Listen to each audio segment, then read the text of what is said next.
trabalhadores, a Rádio Legalidade. Olá, saudações trabalhistas a todos os companheiros e companheiras do PDT que nos acompanham aqui pela programação da Rádio Legalidade de Brasília. Eu sou Alain Croce e é com muito prazer, com muita alegria que estamos iniciando mais uma edição das séries de podcast que vamos desenvolver aqui pela programação da Rádio Legalidade. Hoje, trazendo um tema de extrema importância, que é a questão do meio ambiente, sustentabilidade e crise climática. Um tema que será discutido no nosso 6º Congresso Nacional, nos dias 23 a 25 de maio. Desde já, fica o convite a todos os companheiros e companheiras.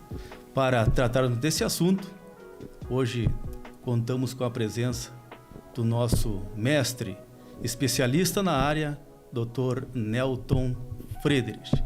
Dr. Nelton, para nós iniciarmos a nossa entrevista, qual a sua expectativa sobre esse grande evento do PDT que vai trazer pessoas de todo o Brasil para a discussão, principalmente da questão ambiental? Bom, Alain, primeiro é fundamental a nossa Rádio Legalidade estar se dedicando e difundindo um momento histórico, como é o momento de um congresso do PDT. Digo isso porque, historicamente, o PDT sempre foi vanguardeiro em muitas ideias, em muitas iniciativas, em muitas propostas. Tanto é verdade que foi o primeiro partido brasileiro a realmente, quando ainda estava no exílio, numa própria Carta de Lisboa, expôs alguns dos seus grandes compromissos, como a da criança, da mulher, do indígena, do negro, do trabalhador, evidentemente, que é uma das centralidades de toda a luta do trabalhismo brasileiro, e, claro, também a própria questão ambiental. Então, vejo que a vanguarda do PDT é muito positiva. E é por essa razão que um 6º Congresso sempre traz essa expectativa de que nós temos que colocar mais uma vez o PDT numa posição de ousadia. E entre tantas as questões que estamos vivendo no dia de hoje, não há mais nenhuma dúvida que uma das mais preocupantes, e até eu diria assim com um grau de dramaticidade, é a questão do meio ambiente, a questão da mudança climática e emergência climática, a questão de um novo modelo de desenvolvimento e, evidentemente, tudo isso dentro de um grande arcabouço que é a sustentabilidade. Então veja a riqueza, Alain, de a gente poder ter essa oportunidade nos dias 23, 24 e 25 de maio, numa iniciativa que tem 12 grandes megatemas. Um deles é o GT, exatamente da sustentabilidade, com todos os seus nexos. Por quê? Porque também o PDT inaugura, de maneira ousada, um centro de formação de gestores públicos trabalhistas, de gestores trabalhistas. Porque nós temos que qualificar mais as nossas lideranças, os tomadores de decisão, qualificar mais aqueles que vão exercer o executivo, o legislativo, ou aquele que inclusive é um militante. Por que é preciso capacitar mais, habilitar mais? Porque quando você tem uma gravíssima crise, pela primeira vez a crise é global, ela não é só numa região do mundo, não é só num país. Não há um lugar do mundo que a crise não tenha as mesmas características, porque a causa é a mesma. Por essa razão, é preciso que a gente esteja muito mais dedicados e possamos nos preparar mais e manter, portanto, uma linha de ousadia de como é que enfrenta essas questões. Com certeza, doutor. O nosso PDT está de parabéns, né, em abordar esse tema tão importante. E o senhor, como especialista, está coordenando o GT sobre o meio ambiente. O senhor poderia nos falar um pouco sobre as ações de boas práticas, boas gestões para melhorar a questão ambiental no nosso país e, enfim, no nosso planeta?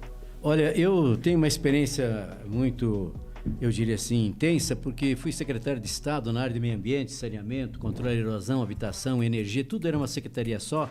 Eu tinha apenas 29 anos. Foi um grande aprendizado.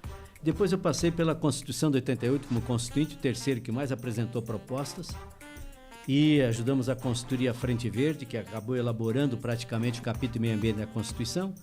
Depois presidi a Fundação Alberto Pasqualini e Helena Brizola um certo período, E, mais recentemente, pensei que ia ficar 1 ano, 2, acabei ficando quase 15 anos, porque criamos e ajudamos a coordenar um programa Cultivando Água Boa. 29 municípios do extremo oeste do Paraná. E com isso acabamos tendo uma experiência prática. Erramos, acertamos bastante, mas também erramos. E por isso são experiências como essa que estão à disposição. Então eu respondo com 2 grandes questões. A primeira é que nós temos que aproveitar as experiências bem-sucedidas, porque são boas práticas. Eu sempre digo, e até já escrevi sobre isso, que uma das melhores saídas diante de uma grave crise como esta é pegar os bons exemplos, as boas práticas e dar escala. Por quê? Porque você não precisa inventar a roda toda hora. Então, aqueles como, por exemplo, Niterói, uma gestão do PDT, que é considerada uma das melhores gestões de todo o país, que a própria ONU está recolhendo a liderança para poder seguidamente estar presente em grandes eventos da ONU no que diz respeito às COPs, às conferências das partes, mas também sobre a questão das cidades sustentáveis e assim por diante.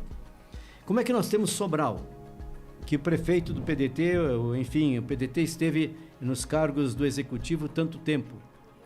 Pois bem, hoje é um dos municípios que tem, por exemplo, premiações como gestão pública e, inclusive, como exemplo no que diz respeito à sustentabilidade, além de ser campeoníssimo brasileiro na área da educação, na ousadia, inclusive educação integral, com tempo integral. Eu posso, portanto, citar tantos outros exemplos. Agora vamos voltar. De um lado, de a gente aproveitar as boas práticas, porque eu diria assim, elas ajudam, você atende às especificidades, mas também tem como observar aquilo que já deu certo, aquilo que se errou menos, ou até aquilo que errou e como é que eu vou evitar, porque eu estou nesse barco e tenho que remar. Né? E aí eu posso concluir que, simultaneamente às boas práticas, nós temos que compreender que é preciso uma profunda mudança estrutural. Não é uma mudança de cor, de simplesmente uma roupa diferente, de passar uma pintura verde lá na sede do município. É preciso a gente compreender que nós vamos ter que ter uma ação muito intensa para mudar essa estrutura, para ter uma sociedade que seja uma sociedade mais saudável, mais sustentável, uma economia que cause menos problemas com as emissões dos gases de efeito estufa. Nós temos que ter uma economia, portanto, de carbono zero ou carbono neutro. Nós precisamos ter, por exemplo, uma série de iniciativas que possam gerar novas oportunidades, porque as novas oportunidades, elas sempre estão presentes nas graves crises. Se você não se cuida, você se afoga e se enterra na crise. Mas se você tiver uma visão, ousadia, inovação, você dá um pulo sobre o próprio buraco da crise. E essa é a grande mensagem, mitigar e adaptar. Quando você mitiga, quando você adapta, o que você faz? Uma coisa é você se adaptar, o problema está posto, como é que eu diminuo as consequências negativas? Como é que eu faço, por exemplo, que você tem no município uma série de prevenção diante de enchentes graves, de secas terríveis, de vendavais? Como é que eu tenho sistemas, por exemplo, de informação sobre isso? Como é que eu preparo e capacito pessoas do município? Como é que eu estabeleço uma série de iniciativas para observar o que tem que ser feito e o que os outros estão fazendo? A Confederação Nacional dos Municípios mostrou que 94% dos municípios brasileiros tiveram, nesses últimos 2, 3 anos, ao menos um grave momento climático terrível, um desastre da natureza. E aí completar. Mas tem o problema, como é que você adapta, mitiga, e quando você, por exemplo, adapta e mitiga, você tem que adaptar, compreender, por exemplo, que você pode ir lá à causa. Quanto mais você tiver energias renováveis, você usa menos carvão, menos gás, no caso nosso, mais gás e principalmente petróleo, gasolina, diesel. Quando você faz uma proposta, por exemplo, de cada vez mais evitar as emissões dos gases de efeito estufa, você está contribuindo. Eficiência energética, quando eu estou fazendo as novas economias, a bioeconomia, eu estou abrindo oportunidades da economia circular, da economia criativa, das novas economias. Isso tudo está em nossas mãos. As compras, por exemplo, no município com critério de sustentabilidade, que o município é um grande comprador. E aí eu tenho que ir para o terceiro ponto que eu não posso deixar, porque isso é coisa de quem tem posição progressista, e o PDT faz isso historicamente. está muitas vezes à frente do seu tempo. É transformar, adaptar, mitigar e transformar. Se não mudar o modelo econômico, o padrão de produção e consumo, se nós não estabelecermos uma série de providências para um novo jeito de ser mais participativo, mais comunitário, mais solidário, um novo jeito de sentir o que o outro está sofrendo, sentir o problema dos vulnerabilizados, sentir o problema da desigualdade, sentir o problema das diferenças. Aí tem uma terceira questão, repito, que é a transformação. Então, a transformação, ela não é apenas você enfrentar o desastre, ou prevenir a questão dos riscos.